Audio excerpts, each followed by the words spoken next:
Don't trust your mother.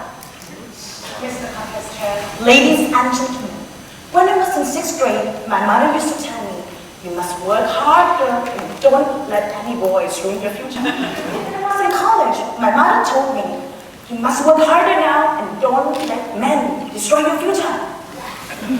Then recently she told me, stop working! Get married! Have babies! Or you won't have a future! I don't understand my mother. But anyway, her mission in search for her son-in-law then started.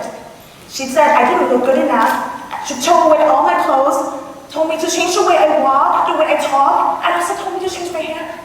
3 months passed, I still had no boyfriend. So she came back to me with a ticket to a spa for a whole facial and body treatment. She even signed me up for a weight loss program at Mary Fran's Body Line. Now I'm getting scared because in 6 months, if I don't have a boyfriend yet, she probably cut my head off and put Angelina Jolie's head on me. So who knows, next time at a Toastmaster convention, you might see Angelina Jolie right here showing her sexy lips. Anyway, after all my mother's effort, I started to question myself, why can't I find a guy? Well, look at me, I'm smart, tall, pretty, sexy. I have no flaws. In other words, I'm perfect. So I don't see any reasons why men wouldn't want to be with me. But then, thought came to my mind. I realized that it's not about me. It's about all the men. From my observation, I have found that handsome men are bad and stupid. And good men, like Newsy and I'm saying all the restricted word, and go like Kun, I'm getting married tomorrow, already taken. And the rich men, like many of the gentlemen in the audience today, was very rich, I was so very old. And the very little percentage that's left are gay. Now tell me, where can I find a guy? But anyway, I also noticed that there are plenty of girls out there who are less fortunate and less educated than I am, but still got married at a very young age. Then I started to think again that maybe I shouldn't have listened to my mom, and I should have quit school after 6th grade. And right now, I'll be happily married with lots and lots of children. Then, I'm still a mother's good girl, so I decided to fight for my mother's dreams.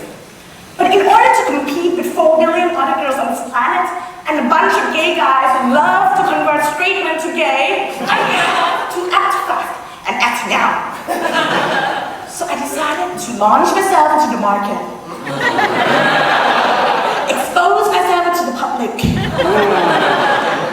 I joined various networking events and even joined Toastmasters. However, Toastmasters is a bit hard work because Toastmasters guys think they're young at heart.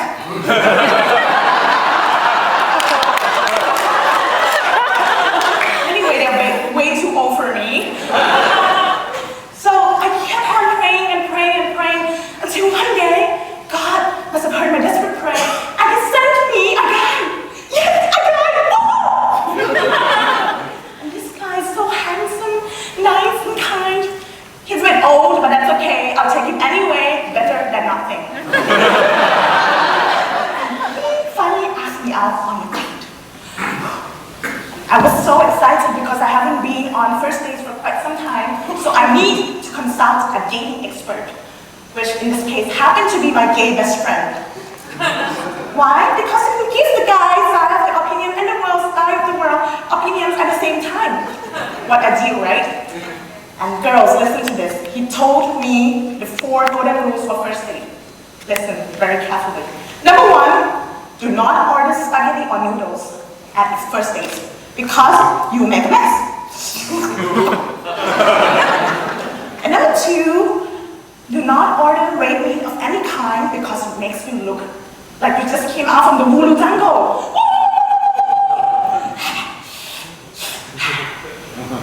Very cruel.